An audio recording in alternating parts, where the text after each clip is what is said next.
Olá, muito boa tarde. Começa agora o Agrimercado, o mercado agrícola no meio do dia, aqui no seu canal Agro Mais, 24 horas de agroinformação. Hora de conferir o comportamento dos mercados agrícolas e financeiros no momento que os negócios estão acontecendo. Em plena metade do dia, as cotações dos mercados agrícolas e financeiros aqui no Brasil e em todo o mundo. A gente começa o programa desta quarta-feira observando inicialmente o comportamento do mercado financeiro aqui no Brasil. Dólar operando com queda agora, bastante volátil o mercado, na verdade, tanto o mercado de câmbio quanto de ações. Neste momento, o dólar caindo 0,4%, R$ 5,47 é a cotação da moeda americana. Índice Bovespa, o mercado de ações na B3, com alta, 1,2% nesse início de tarde. Lá fora, mercados de ações, índice Dow Jones de Nova York caindo um pouco, 0,2%. Na Europa, o índice DAX, a Bolsa de Frankfurt, na Alemanha, com alta, 0,2%.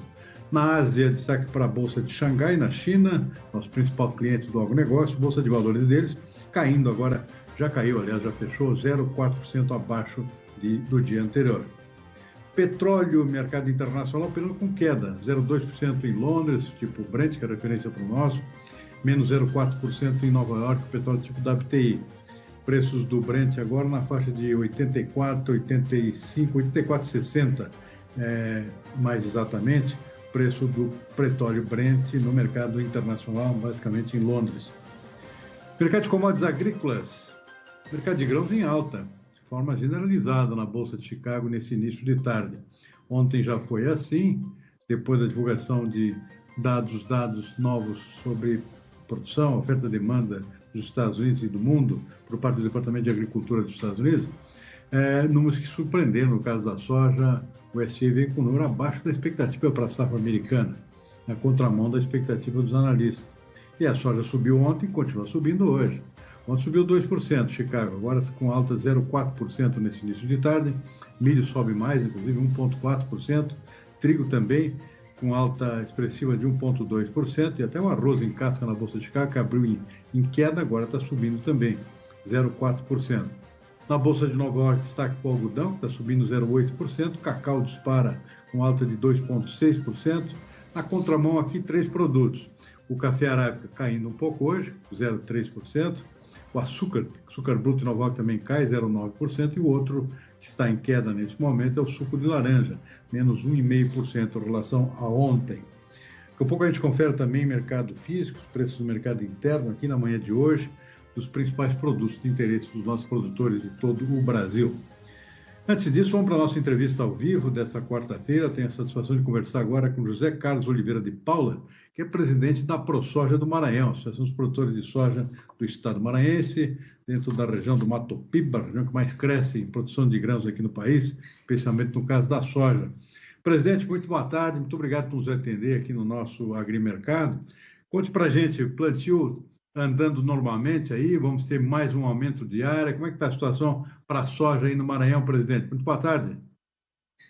Boa tarde, Silmar. Hoje eu sou vice. Nós temos um novo presidente aí, seu Wilson Ambrosio, tá bom? Opa! Mas vamos lá, vamos passar. Hoje eu sou vice-presidente e também faço parte da diretoria da ProSoja Brasil, tá bom? Ok. Combinado. Vamos lá. Então, Silmar, como é que está a situação? Oi? Diga, pode falar. O andamento está indo muito bem. Graças a Deus aí tem chovido muito bem na região Mato Piba, como nossa região aqui no sul do Maranhão. O agricultor se preveniu, né, como pôde, né? Tem algumas faltas de fertilizante, um pouco de insumos, né? Mas o plantio está andando muito bem. Vamos ter aumento de área de plantio aí no Maranhão? Vamos ter aumento sim. Hoje o Maranhão, em torno de 1.120.000 hectares, está plantando somente de soja. E mais 210 mil de de verão de milho. Uhum. Aí não tem safrinha de milho, né? A chamada segunda sim, safra. Vamos ter uma safrinha assim de milho. A expectativa é até chegar a 250 mil hectares. Todo ano é acima de 200 mil hectares. Presidente, quais são as zonas principais de expansão? Tem aquela região de Baço lá no sul, depois lá para cima tem o quê? Chapadinha lá, mais perto lá do litoral. A expansão é mais ou menos generalizada em termos de área para soja? Sim, a região oeste, a Sailândia, ali em Imperatriz, está crescendo bastante, ligado à região Tocantina, ali ao Pará. Mas hoje também nós temos o centro do estado que as lavouras estão começando ali naquela região. A região boa, está chovendo bem também nessas épocas, né? Então, vem o pessoal também procurando muita área ali e não abrindo área, tirando da pastagem, renovação de pastagem com soja. Uhum. Presidente, como é que está a situação do custo de produção? Todo mundo se queixando aí que o custo subiu muito, há uma preocupação muito grande aí com o estreitamento das margens de lucro aí, em função do alto custo de praticamente tudo, né? É combustíveis, é fertilizantes, é defensivos agrícolas, acho que até sementes subiu muito também. O cenário é parecido também como está no resto do país, presidente? Sim, nós tínhamos um orçamento e esse orçamento e projetos, né, ultrapassaram 35% na média dos projetos, porque não teve como acompanhar, principalmente a falta desses produtos que alguém deixou para sempre comprar um pouquinho mais tarde, ou não recebendo esses produtos, algumas empresas cancelaram e o produtor teve que pagar mais caro por esses insumos, principalmente no fertilizante. Sem contar que só aqui no Maranhão, o nosso imposto ajuda muito às altas do combustível. Ok. Em termos de comercialização, muita coisa já vendida na frente, ou o produtor está mais cauteloso? Como é que está em termos comerciais aí, por exemplo, da safra nova? Muita venda antecipada, não? Teve muita venda antecipada porque o produtor fica sem recurso, ele tem que fazer a troca de barte por isso, né? E o mercado financeiro aqui ainda não atende toda a demanda. Então, o produtor acaba vendendo antecipado, travando até algumas vezes, por falta de não ter crédito, na maioria das empresas, ou porque aproveitando logo o fechamento para não correr risco lá na frente.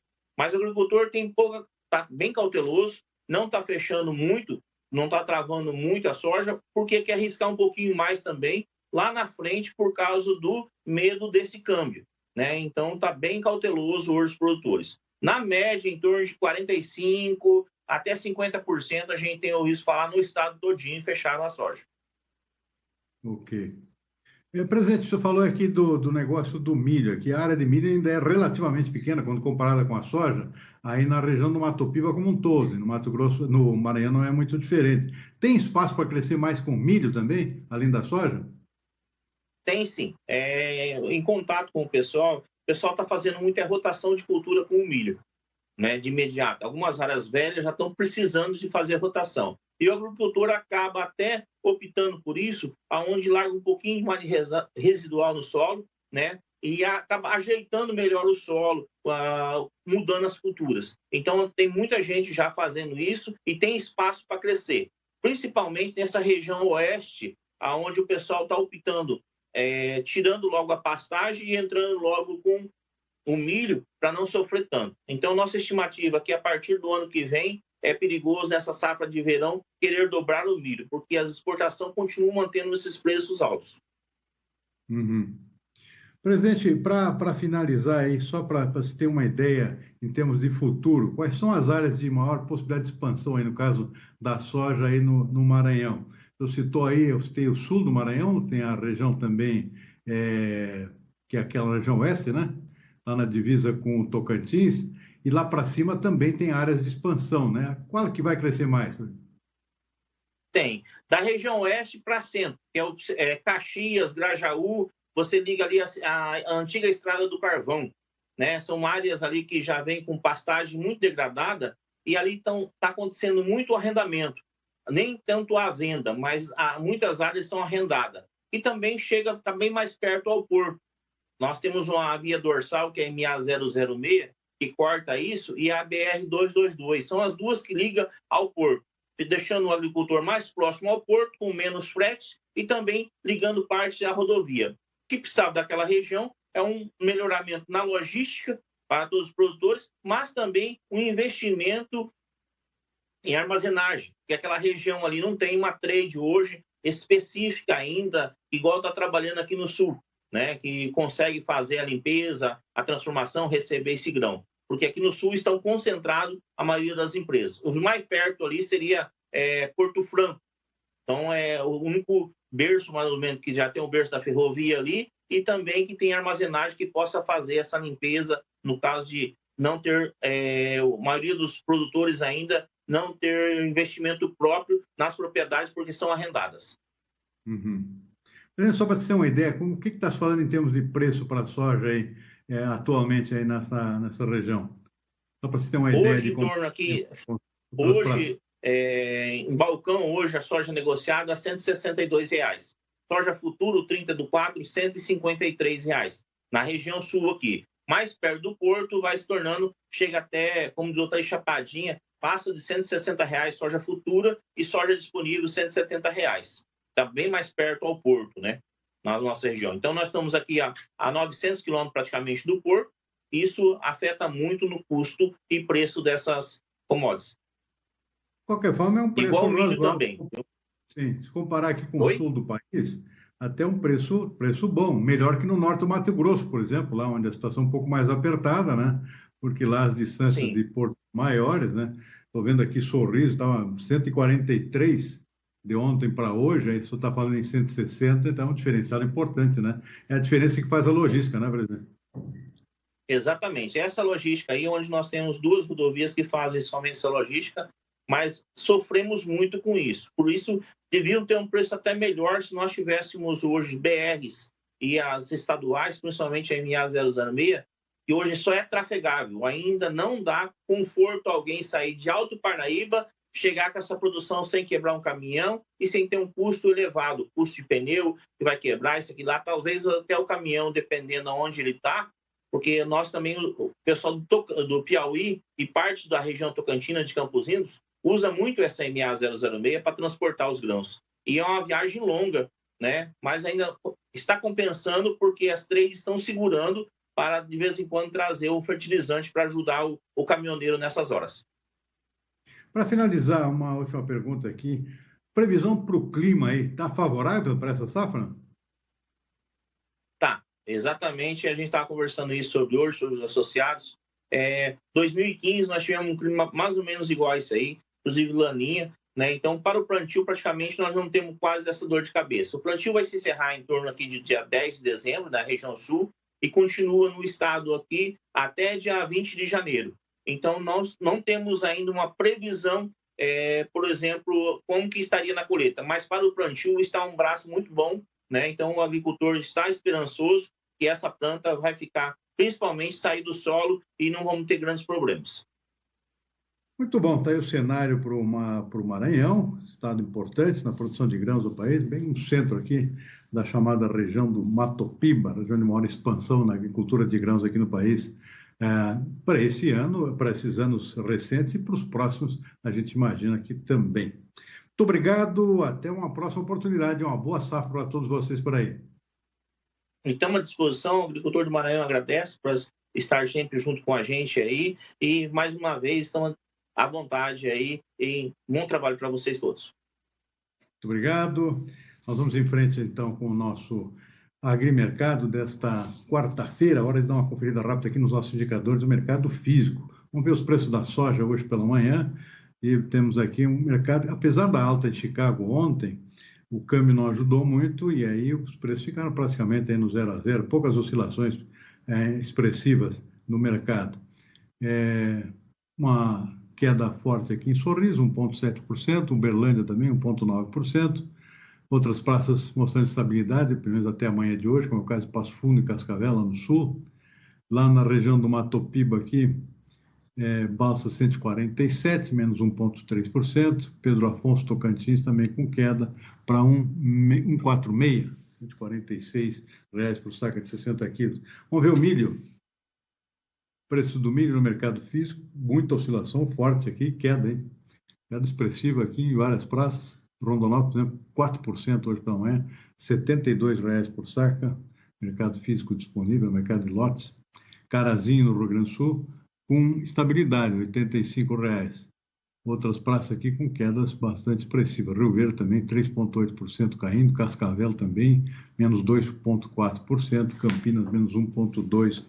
Muito bem, daqui a pouco a gente vê mais mercado físico. Antes disso, vamos para as nossas notícias desta quarta-feira. Puxada pela alta da gasolina, a inflação oficial do país teve em outubro a maior alta para o mês desde 2002, quase 20 anos atrás, né? O Índice Nacional de Preços ao Consumidor Amplo acelerou para 1,25% contra 1,16% em setembro. Com o resultado, o IPCA acumula altas de 8,24% no ano e de 10,67% em 12 meses.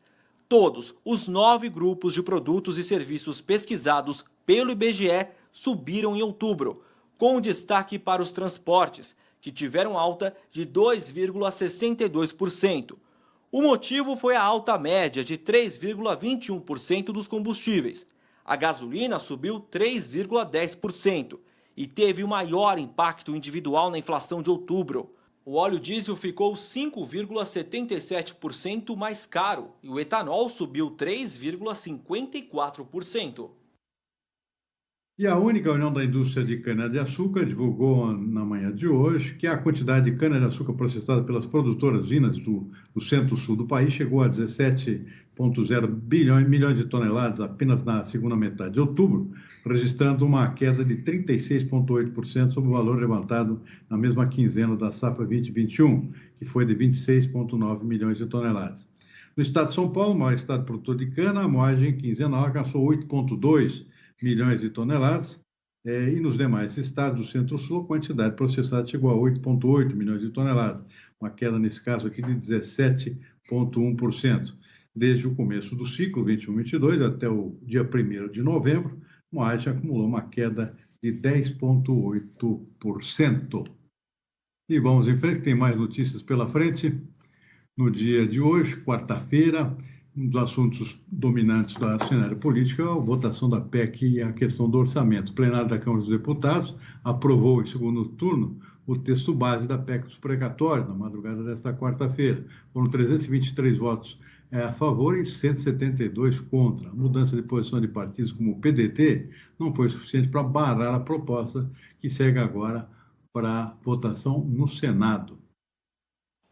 O PDT reuniu a Executiva Nacional em Brasília para reverter a posição do partido na PEC dos precatórios. Na semana passada, 15 deputados votaram com o governo e apenas 6 contra, o que gerou uma crise interna. Nossa avaliação é que seria um cheque em branco, um governo incompetente, um governo despreparado, e seria um descumprimento do preceito básico da Constituição, que a decisão tramitada e julgada da Justiça se cumpre. A pressão surtiu efeito no segundo turno. 19 parlamentares votaram contra a proposta. 5 mantiveram apoio ao governo. Se essa decisão fosse na semana passada, a proposta seria rejeitada, uma vez que a PEC conseguiu apenas 4 votos além do necessário. Mas o peso do PDT não fez diferença. O quórum em plenário foi bem mais tranquilo e favorável ao governo, o que rendeu uma vitória com 323 votos favoráveis e 172 contrários, uma folga de 15 votos. Ao longo do dia, o presidente da Câmara articulou com a base para que a margem de segurança fosse mantida sob controle. No plenário, o relator reforçou o discurso em defesa da proposta que autoriza o governo a parcelar pagamentos determinados pela Justiça. Para que, com isso, tenhamos recursos, espaço fiscal para se investir em áreas prioritárias, como o pagamento desse novo Auxílio Brasil, como a compra de vacinas, como investimentos na área da saúde pública, na área da educação, na área da infraestrutura, da logística. É com parte desses recursos que o Planalto pretende aumentar para R$ 400 o Auxílio Brasil. Mas para a oposição, esse não é o principal objetivo da proposta. O que se queria aqui era aumentar o valor da emenda de orçamento, na emenda do relator ou do orçamento secreto, que já foi de 17 bi e passaria de 20 bi, e vai passar de 20 bi com essa aprovação da PEC. Antes de começar o segundo turno, foi preciso votar os destaques ao texto principal da PEC. Apenas um foi aprovado, do Partido Novo. Com a alteração, o governo não vai poder driblar a chamada regra de ouro. Ela proíbe a União de contrair novas dívidas, com a emissão de mais títulos públicos para pagar despesas correntes, como folha de pagamento dos servidores e previdência social. Exportações brasileiras de carne suína cresceram 11,9% em outubro, segundo dados divulgados nesta quarta-feira pela Associação Brasileira de Proteína Animal. Quem fala é o presidente da entidade, Ricardo Santin. As exportações de carne suína no mês de outubro confirmam a tendência que a BPA havia previsto lá no início do ano de 2021. Nesse mês, exportamos 99,1 mil toneladas de carne suína, 11,9% maior do que outubro de 2020. Quando olhamos a receita, foram 217,9 milhões de dólares, 9,3% a maior do que o mesmo período do ano passado. As previsões da BPA diziam que quebraríamos a barreira de 1 milhão de toneladas exportadas também nesse ano. Isso já está se confirmando quando olhamos que de janeiro a outubro já exportamos 967,9 mil toneladas, 13,4% a mais do que o período anterior. E a receita também é positiva, 21% a mais, perfazendo 2 bilhões 279 milhões de dólares de receita cambial. Nesse período de janeiro a outubro, a China, naturalmente, foi o maior comprador. Comprou quase 500 mil toneladas nesses primeiros 10 meses do ano, que fizeram precisamente 481,9 mil toneladas, um crescimento de 13% nas suas compras quando comparado com 2020. Mas também não é só a China. Tivemos aumento de vendas de exportação para o Chile, para o Uruguai e para a Argentina e muitos outros mercados. O mais importante disso é que devemos quebrar não só a barreira de 1 milhão de toneladas, como atingir mais de 1 milhão e 100 mil toneladas, muito perto desse número, mostrando que o Brasil se consolida cada vez mais como um dos grandes exportadores do mercado de carne suína do mundo, mas sem se descuidar do mercado interno, que é o nosso principal consumidor. Nesse ano, aumentamos a oferta de carne suína no mercado interno e mantivemos as exportações, para bem de toda a cadeia e tendo equilíbrio, para com isso poder compensar o grande aumento de insumos e o impacto do custo de produção que sofremos durante 2020 e agora 2021. Bom, vamos para a segunda parte do nosso mercado físico, a hora de conferir os preços do boi gordo. O preço do boi gordo no mercado físico, o boi continua reagindo, hein? Já o terceiro ou quarto dia consecutivo de altas bastante expressivas, inclusive, o preço do boi gordo no mercado interno, refletindo uma maior procura pela indústria, pelos frigoríficos e uma certa retenção por parte dos pecuaristas, retenção de vendas. Então, os saltos têm sido fortes a cada dia que passa, cerca de R$10 por arroba em algumas praças, altas bastante expressivas também em termos percentuais. A gente está vendo aqui Araçatuba, Noroeste Paulista, uma alta de 1,8%, Campo Grande, 3,7% no Mato Grosso do Sul, R$280 arroba, Triângulo Mineiro também, 280, uma alta de 3,7%, R$10 acima do dia anterior. Outras praças também mostrando valorizações expressivas nos preços do boi gordo. Vamos para o café, preço do café no mercado físico, com alta também, altas generalizadas. Sul de Minas, R$1.255 por saca de 60 quilos, alta de 2%. Cerrado Mineiro também 2% acima, para 1.260. O Conilon também subindo. Aqui um exemplo, Vitória do Espírito Santo, R$785 por saca, alta de 1,3%. Vamos para o arroz. Arroz em casca com quedas fortes aqui, de 0,9% até 1%, dependendo da praça.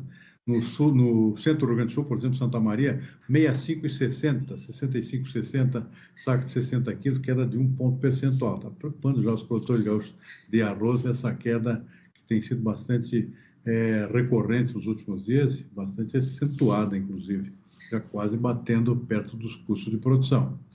Vamos para o algodão. Preço do algodão com forte alta na manhã de hoje, alta de 2,3% até 2,6%, dependendo da praça que se toma como referência. Em São Paulo, capital, algodão em pluma, R$6,20 por libra-peso, uma alta de 2,5%. O que mais? Temos aí do feijão, o feijão não teve alterações, preços estáveis, pelo menos nas praças que a gente acompanha diariamente. Bom, vamos para... Tem espaço ainda? Acho que não tem mais espaço para nada mais, então a gente vai ficando por aqui com o nosso agrimercado desta quarta-feira. Expectativa com relação à tramitação da PEC dos precatórios, que agora está indo para o Senado. Já saiu em aprovação em 2 turnos na Câmara dos Deputados. O Senado parece que a aprovação não vai ser tão fácil, há uma certa resistência de alguns parlamentares, e que pode ser aprovada com algumas mudanças importantes. Talvez isso tenha que voltar ainda para a Câmara dos Deputados, pelo que eu entendo de política legislativa, de legislação legislativa do nosso Congresso. Bom, ficamos por aqui com o nosso Agrimercado. Uma boa tarde. Lembrando que 18h30 estamos de volta com o Consultor AgroMais e o fechamento dos mercados no dia de hoje. Uma boa tarde e até mais.